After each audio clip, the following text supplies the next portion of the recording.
Girivardhari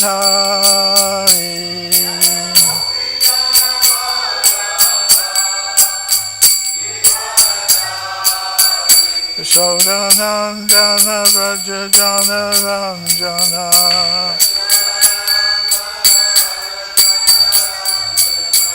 Yamuna Tira Vanachari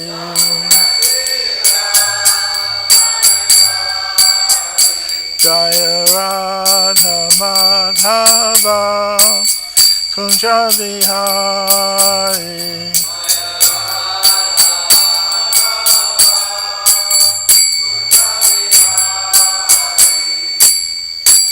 Jayam Vishnupad Paramahamsa Parvajakacharya Astatara Sata Sri Srimada's Divine Grace A.C. Bhaktivedanta Swami Prabhupada Ki Jai Ananta Koti Vaishnava Vrinda Ki Jai ISKCON Founder Acharya Srila Prabhupada Ki Jai Grantaraj Srimad Bhagavatam Ki Jai Gaura Premananda.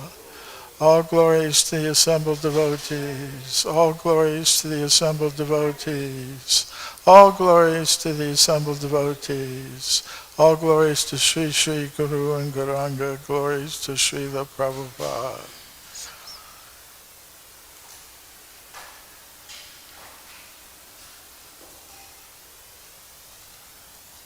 Om Namo Bhagavate Vasudevaya. Om Namo Bhagavate Vasudevaya. Om Namo Bhagavate Vasudevaya. Srimad Bhagavatam, Canto 3, Chapter 32, Entanglement and Fruitive Activities, Text 12 through 15. So what I would like to do is that we chant responsively each line of all three verses, and then I'll do this. We won't do repetitions after that. I'll just read the synonyms in the translation.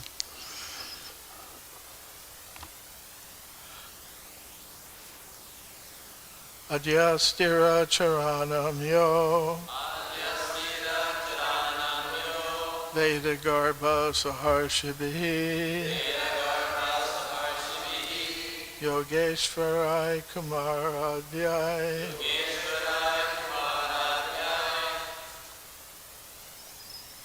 siddhair yoga-pravartakaiḥ bheda-dṛṣṭyābhimānena. How is it? Drutakarma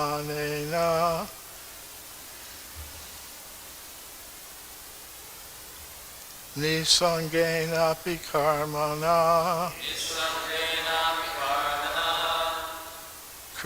kartṛtvāt saguṇaṁ brahma puruṣaṁ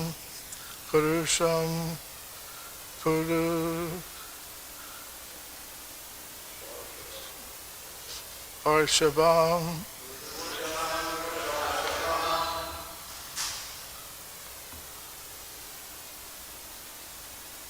saṁsṛtya punaḥ kāleneśvara-mūrtinā jāte guṇa-vyatikare yathā-pūrvaṁ prajāyate aiśvaryaṁ pārameṣṭhyaṁ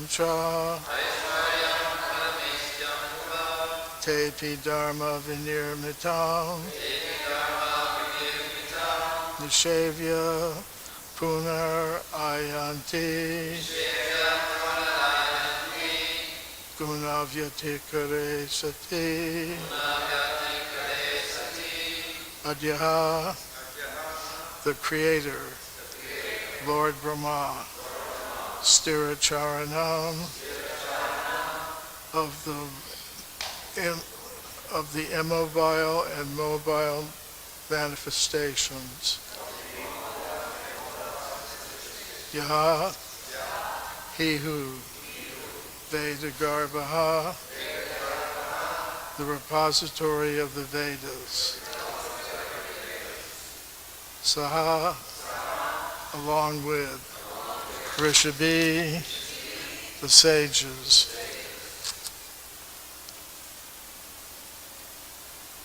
Yogeśvaraiḥ, with great mystic yogis. Kumārādyaiḥ, the Kumaras and others. Siddhair, with the perfected living beings.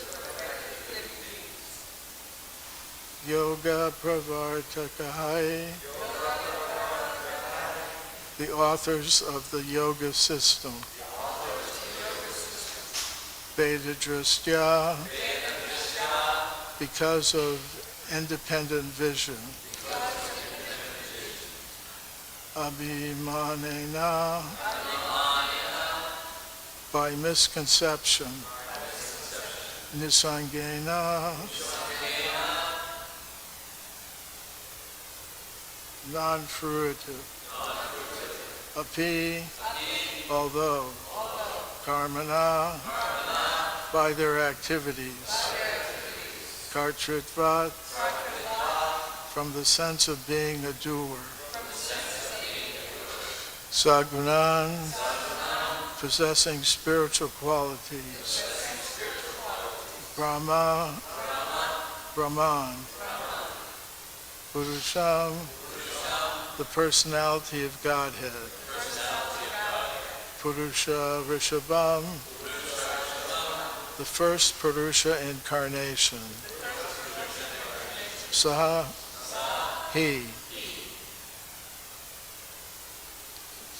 Saṁsṛtya, having attained. Punaḥ, again. Kāle, at the time. Kāleneśvara-mūrtinā, by time. aiśvaryaṁ, the manifestation of the Lord. Jāte guṇa-vyatikare, when the interaction of the modes arises. Yathā, as. Pūrvaṁ, previously. Prajāyate, is born. Aiśvaryaṁ, opulence. Pārameṣṭhyaṁ, royal. Ca, and. Te, the sages. Api, also. Dharma, by their pious activities. Vinirmitam, produced. Niṣevya, having enjoyed. Punaḥ, again. Ayanti, they return. Guṇa-vyatikare sati, when the interactions of the modes take place. Translation and purport by His Divine Grace, A.C. Bhaktivedanta Swami Prabhupada. Translation: My dear mother, someone may worship the Supreme Personality of Godhead with a special self-interest, but even demigods such as Lord Brahmā, great sages such as Sanat-kumāra, and great munis such as Marichi have to come back to the material world again at the time of creation. When the interaction of the three modes of material nature begins, Brahma, who is the creator of this cosmic manifestation and who is full of Vedic knowledge, and the great sages who are the authors of the spiritual path and the yoga system, come back under the influence of the time factor. They are liberated by their non-fruitive activities, and they attain the first incarnation of the Purusha. But at the time of creation, they come back in exactly the same forms and positions as they had previously. Purport: that Brahma becomes liberated is known to everyone, but he cannot liberate his devotees. Demigods like Brahma and Lord Shiva cannot give liberation to any living entity. As it is confirmed in Bhagavad Gita, only one who surrenders unto Krishna, the Supreme Personality of Godhead, can be liberated from the clutches of Maya. Brahma is called here ādyaḥ sthira-carāṇāṁ. He is the original first created living entity, and after his own birth, he creates the entire cosmic manifestation. He was fully instructed in the matter of creation by the Supreme Lord. Here he is called veda-garbhaḥ, which means that he knows the complete purpose of the Vedas. He is always accompanied by such great personalities as Marichi, Kashyapa, and the 7 sages, as well as by great mystic yogis, the Kumaras, and many other spiritually advanced living entities. But he has his own interest, separate from the Lord's. Bheda-dṛṣṭyābhimānena means that Brahma sometimes thinks he is independent of the Supreme Lord, or he thinks of himself as one of the 3 equally independent incarnations. Brahma is entrusted with creation, Vishnu maintains, and Rudra, Lord Shiva, destroys. The 3 of them are understood to be incarnations of the Supreme Lord, in charge of the 3 different material modes of nature. But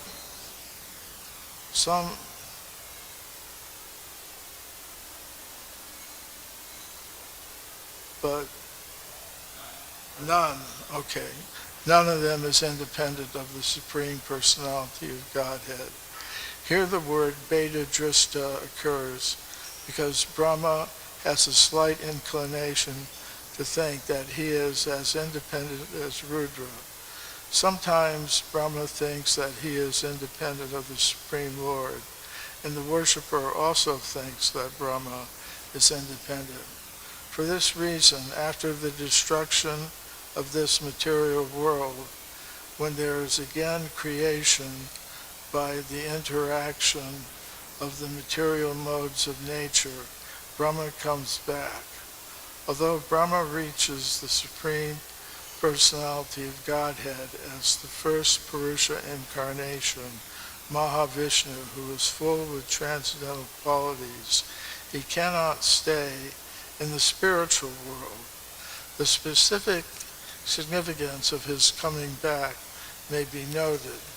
Brahma and the great rishis and the great master of yoga, Shiva, are not ordinary living entities.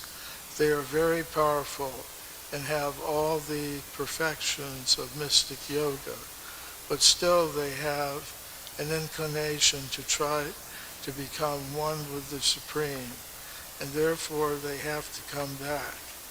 In the Srimad Bhagavatam, it is accepted that as long as one thinks that he is equal with the Supreme Personality of Godhead, he is not completely purified or knowledgeable.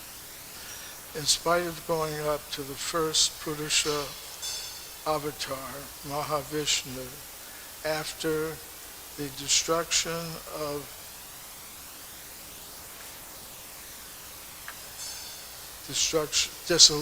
after the dissolution of the material creation, such personalities again fall down or come back to the material creation. It is a great fall down on the part of the impersonalist to think that the Supreme Lord appears within a material body, and that one should therefore not meditate upon the form of the Supreme, but should meditate instead on the formless. For this particular mistake, even the great mystic yogis or great stalwart transcendentalists also come back again when there is creation. All living entities other than the impersonalist and monist can directly take to devotional service in full Krishna consciousness and become liberated by developing transcendental loving service to the Supreme Personality of Godhead.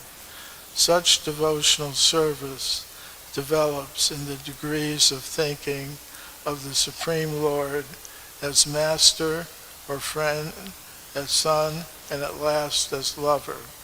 These distinctions and transcendental variegatedness must always be present. Om Jnana Timirandasya Gadanshana Shalakaya Chakshurunmilitam Yena Tasmai Shri Gurave Namaha. Shri Krishna Chaitanya Prabhu Nityananda Shri Advaita Gadadhar Shri Vasadi Gaur Bhakta Vrinda. Hare Krishna, Krishna Krishna, Hare Hare, Hare Rama, Rama Rama, Hare Hare.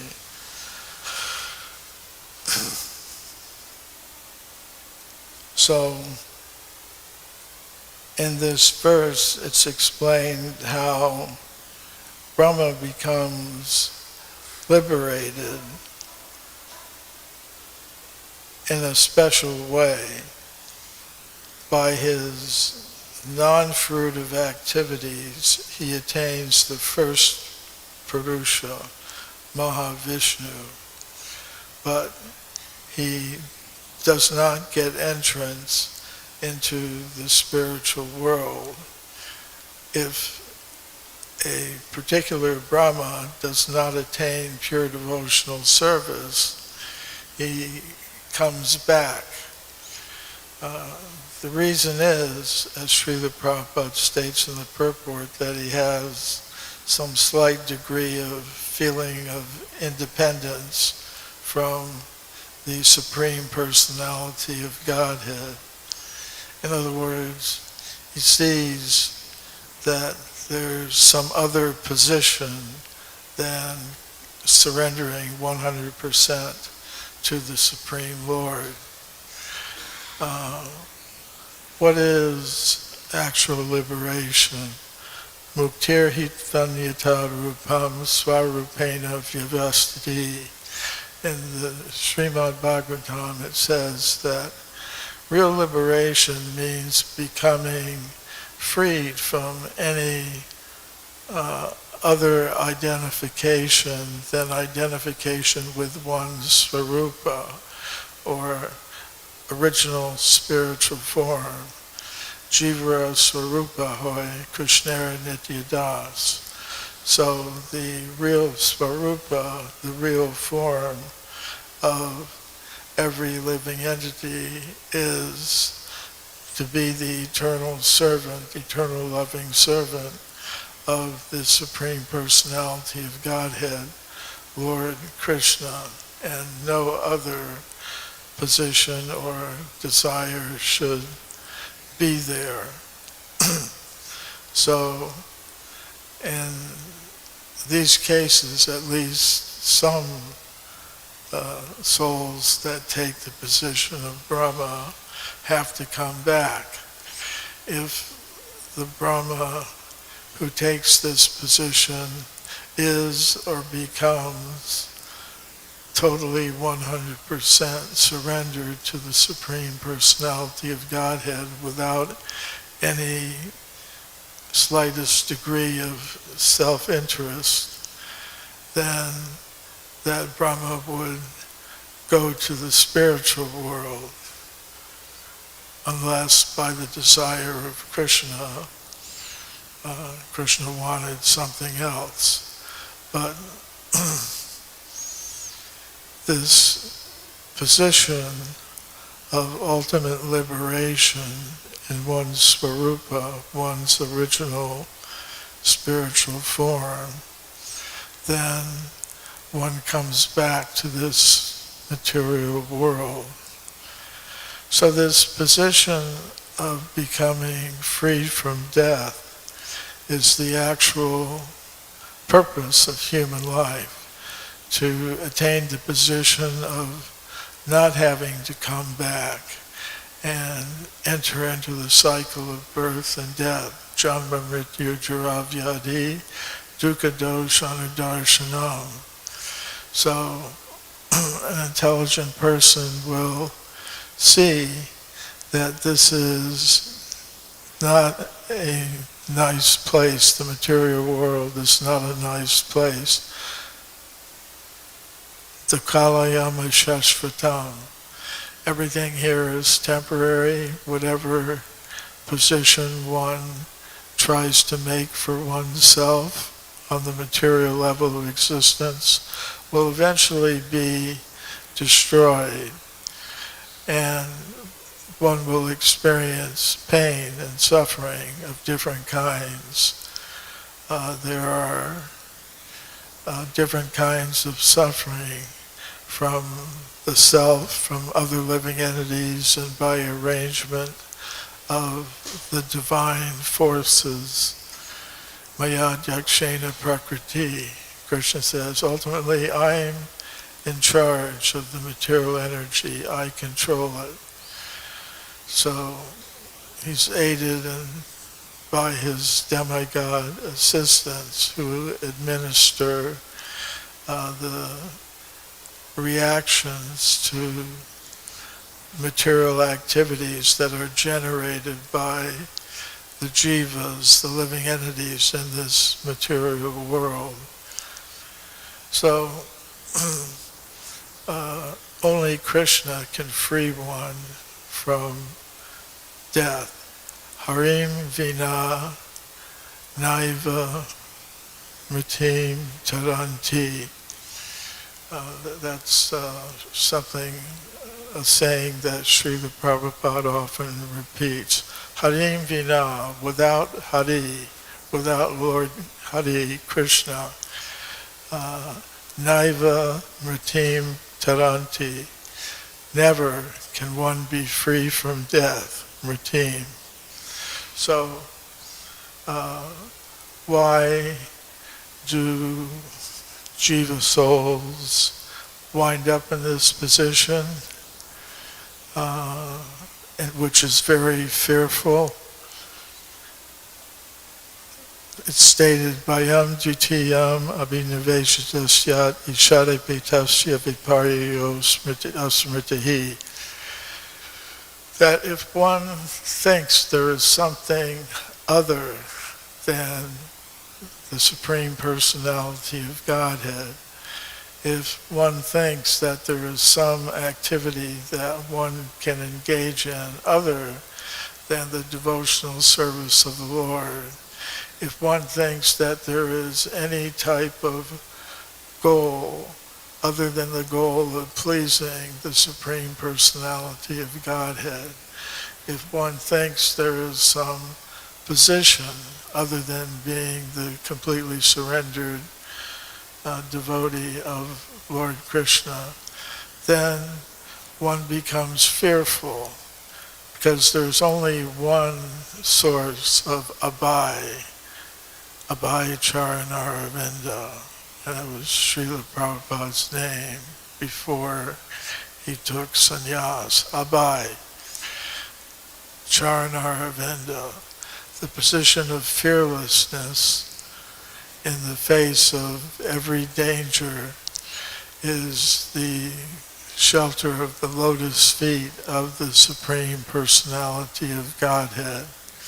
So if one tries to take shelter of anything else, then one is going to become the victim of that fear, because one has turned away, ishad apetasya, one has turned away from the Supreme Personality of Godhead, and instead, viparyo asmritihi, forgetting one's real position, one takes the opposite position of trying to be the master. But there's only one person who is the master. Nityo nityanam chaitanas chaitananam eko bahunam yo vididati kaman. Yes, there are numberless conscious living entities in the cosmos. They're eternal, conscious living entities. But out of all of them, only one is the supporter and maintainer of all, and that is the Supreme Personality of Godhead, Lord Shri Krishna. So, it's stated, natasya karyam karanam chavidite, natatsamaschavidikascha drishyate, parasya shaktir vividai vishruyate, swabhaviki jnana bala kriya cha. That means there is nobody who can tell Krishna what to do. He does as he pleases. He's the only fully independent creature in existence. Nobody can tell him what to do. Nobody is his equal or superior. And he has immense powers, immense potencies by which he can accomplish anything.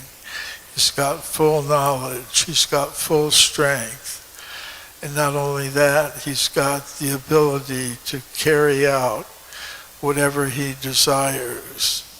Like, I have many things I would like to accomplish that require some knowledge, but I find I don't have enough knowledge to do them.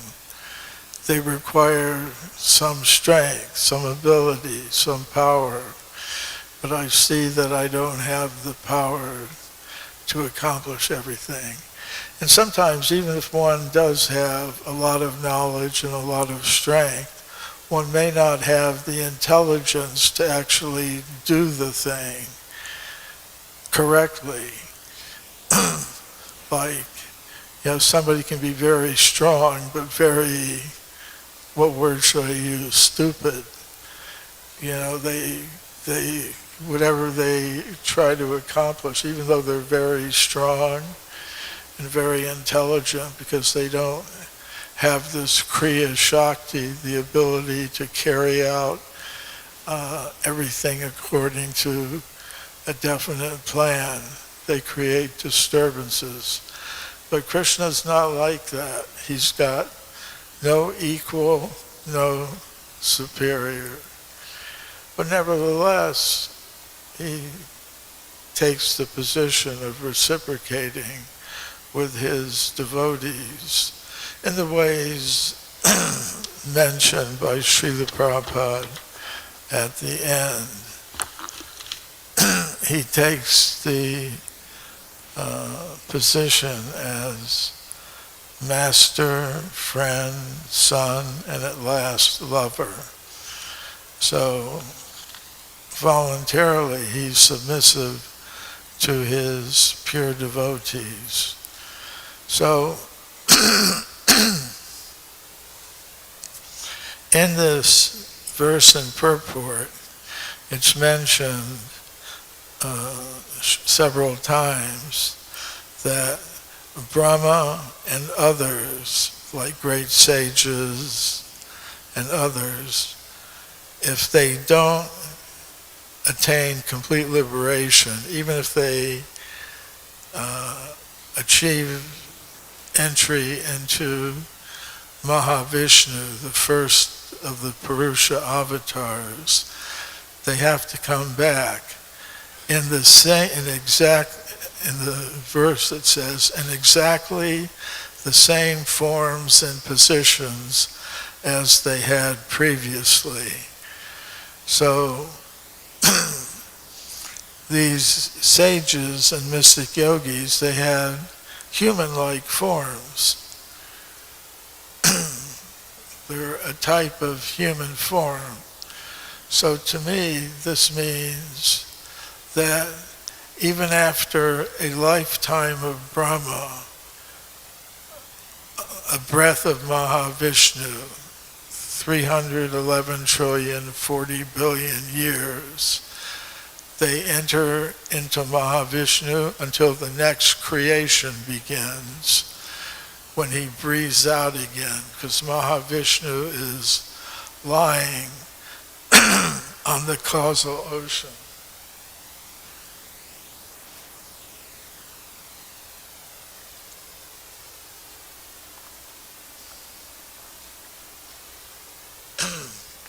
And Srila Prabhupada several times says he's sleeping, not exactly sleeping, but it's in a state of susupti. And he's dreaming. And our existence, one could say, is the dream of Mahavishnu. But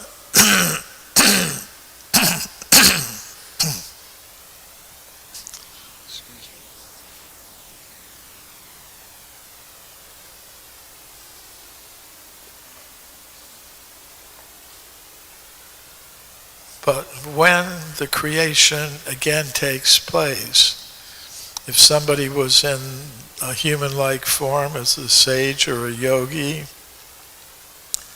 they're again placed in that form. And there's no limitation mentioned here that maybe during one creation, during any creation of the Mahavishnu, Mahavishnu is perpetually there, manifesting material universes, because there are souls who are at the present moment, or any moment, there are souls who aren't fit to exist in the spiritual world. Therefore, Krishna has to make some arrangement where there's some alternative place for them to exist. And why does that alternative place exist? It's to give them the opportunity to qualify themselves to enter the spiritual world. They can try to enjoy separately from Krishna, but Krishna in various ways has made that alternative not very attractive. And he's also made an arrangement that the real reality is always being presented to the conditioned souls. Like, he makes sure that Brahma is instructed in spiritual knowledge.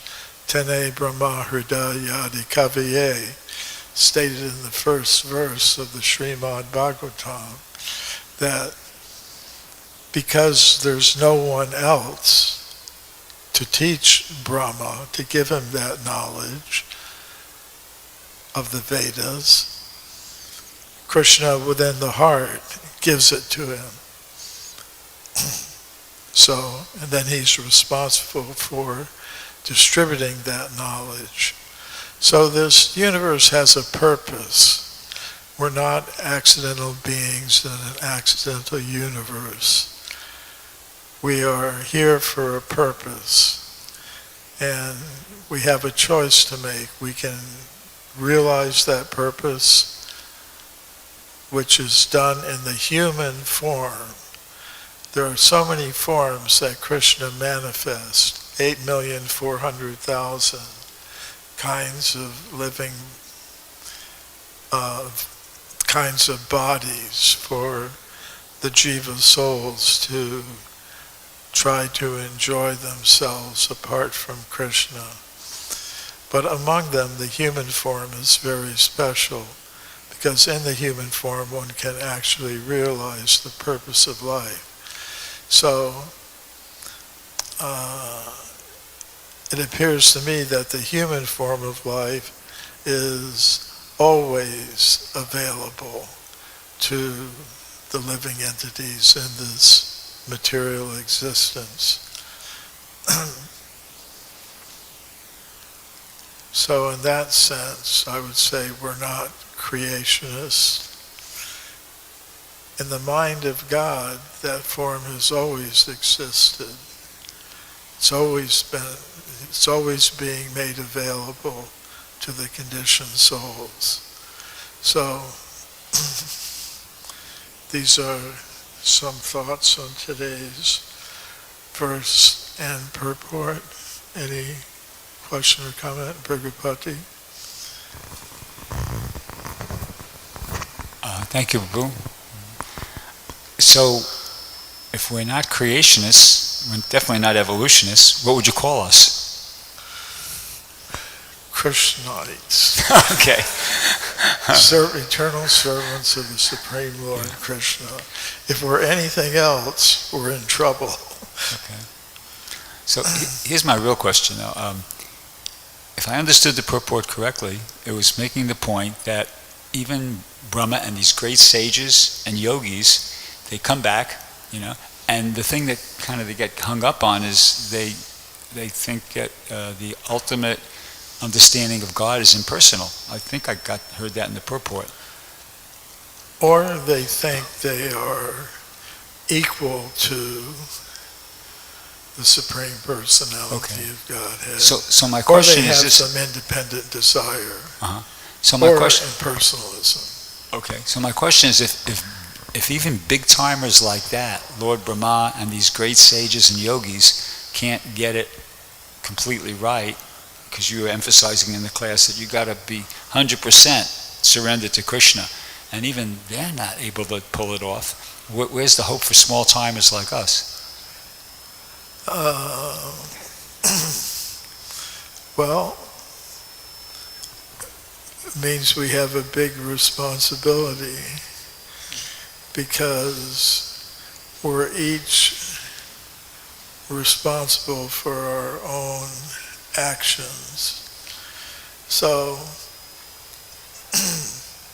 it appears that since we're in the human form of life and in the association of devotees, we must have done something. Either we've gotten some incredible causeless mercy, which we can pray for to get some more, or in past lives we've done something that qualifies us to be in this position, and that's our eternal possession, according to Krishna. That if one makes a certain amount of advancement in one's different embodiments, that is a permanent gain, and in the next life one takes up again. So one conclusion is that we've gotten a good balance. If we could look into our account, our bhakti account, we'd see we've got a good balance there, and we should take advantage of this current lifetime to complete the process. It's almost like you get a letter from your airline mileage program. You've just got 2,000 miles left to qualify for platinum status, and here's how you can do it. Well, if you don't care about it, then all right, you want to take chances, then go ahead. But if you want to achieve the goal, you're close to it, why not finish it? Thank you, great answer, thank you.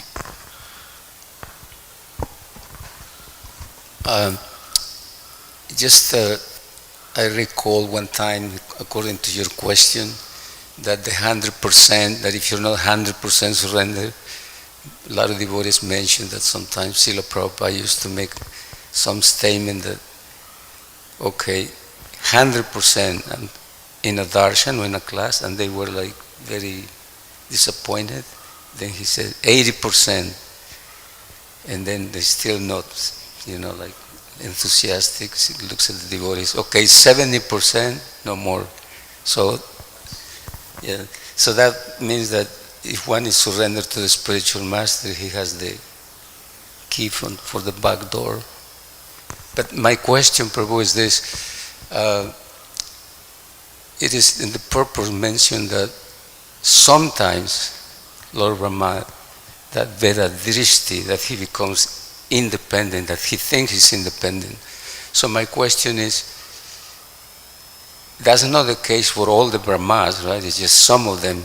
And maybe the second question is it any chance or any possibility that the post of Lord Brahmā, that particular Brahma, goes down to inferior species forms of life, or he comes back only to his post again?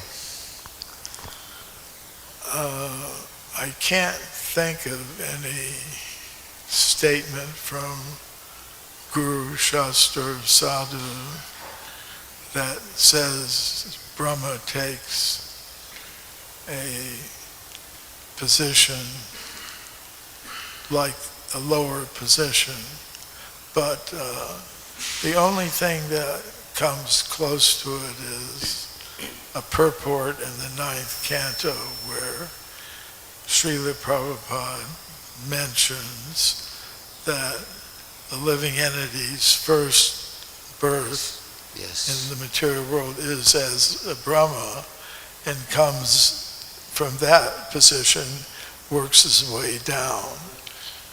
So that's the only statement that I know. So apparently it is, if that is taken as bona fide, and I don't know why it shouldn't be, then you could say, well, yeah, if the first birth is as Brahma, a Brahma, then you could go down from that position.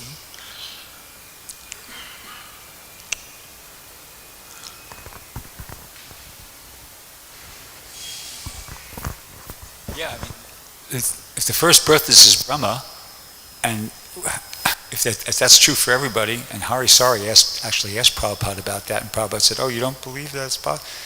So it's apparently that's, as far as Prabhupada was concerned, that's the case, and there's plenty of living entities in the universe, so that means Brahmas do go down to something lower than Brahma, and but maybe not all of them. I heard a devotee named Vishnu Chitta when I was in Atlanta, Krishna Life. I couldn't find it in a purport, but he stated in a class that 50% of the Brahmas go back after that lifetime, but I haven't been able to come up with the actual reference. So not all the Brahmas go down, but definitely Brahmas go down. Sounds pretty inconceivable, but that's logically. Well, we can go down. Even if we think we're never a Brahma,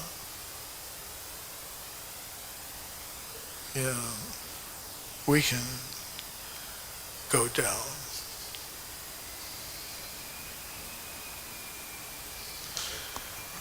All right. Srila, what? Oh, one more? Okay. Prabhu, could you give an explanation to the difference between an impersonalist who sees himself as equal with God and the difference between a pure devotee who sees himself equal with Krishna according to his rasa, or in some cases greater than Krishna?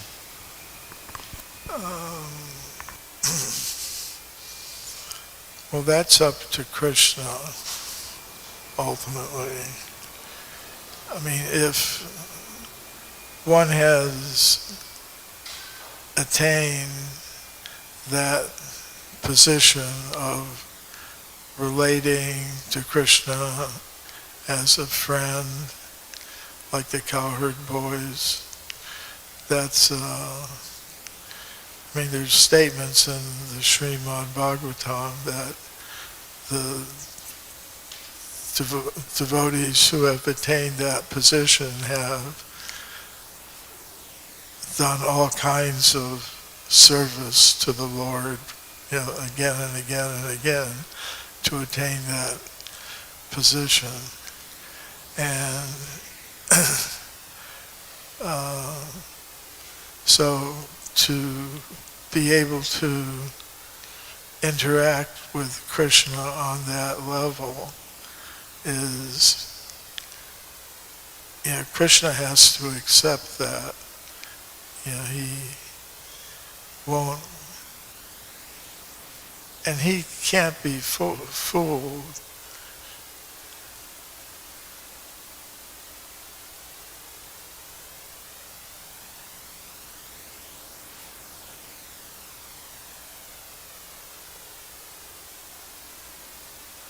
I think one difference would be the impersonalist wants to take the position of Krishna, whereas the devotee of the Lord realizes that there's variegatedness. It's not all one. It's not trying to become one with Krishna.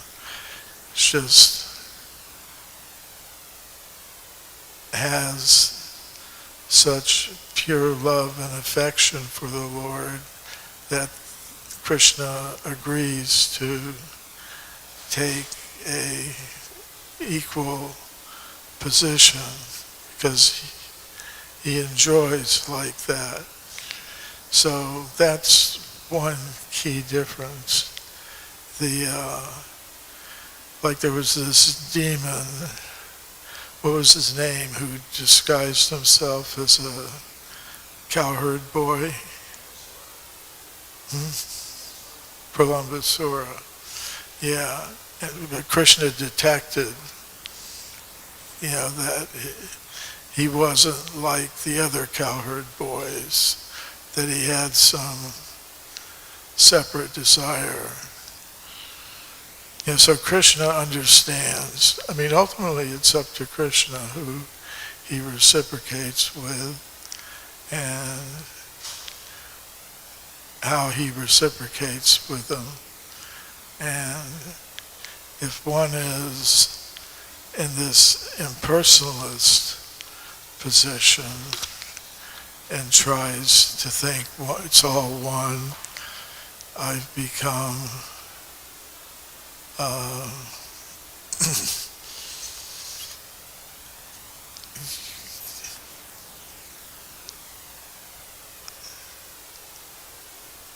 avajananti mamudha manushuntanam ashritam. That the impersonalists, they think Krishna takes on a material form, so there's no use in meditating on that form and those pastimes. It's better to meditate on the formless, as Srila Prabhupada states here. And then in that way one thinks one is the equal of Krishna,